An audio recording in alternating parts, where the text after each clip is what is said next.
Sangli republican party of India आठवलेच्या प्रदेश सरचिटणीसपदी सांगली मिरज कुपवाड महानगरपालिकेचे विद्यमान माजी नगरसेवक आपल्या सामाजिक कार्यातून नगरसेवक पद भूषवणारे अनेक वर्षांपासून सांगली जिल्ह्यातील बहुजन समाजासाठी झटणारे नेते म्हणून समाजात ओळख निर्माण करणारे माजी नगरसेवक जगन्नाथ ठोकळे यांना आज सांगली येथे आयोजित पत्रकार परिषदेदरम्यान Republican party of India Athawale पक्षाचे राष्ट्रीय अध्यक्ष तथा केंद्रीय सामाजिक न्याय मंत्री रामदास आठवले यांच्या उपस्थितीत जगन्नाथ ठोकळे यांना नियुक्तीपत्र देण्यात आले व त्यांचा उपस्थित मान्यवरांच्या हस्ते सत्कार करण्यात आला। जगन्नाथ ठोकळे यांनी माध्यमांशी बोलताना दिलेली प्रतिक्रिया। रिपब्लिकन पार्टी ऑफ इंडियाच्या प्रदेश सरचिटणीस म्हणून आज माझी निवड या ठिकाणी सांगलीमध्ये झालेल्या बैठकीत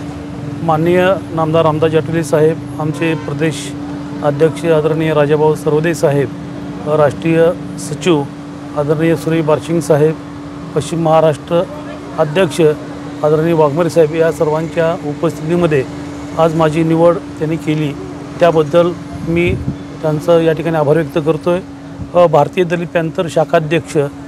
ते प्रदेश सचिव या पद्धतीनं काम करण्याचं जे श्रेय मला या ठिकाणी द्यायचं आहे ते माझ्या सर्व कार्यकर्त्यांना सहकार्याने द्यायचं आहे, त्यांच्यामुळे आज या परावी मी गेलेलो आहे।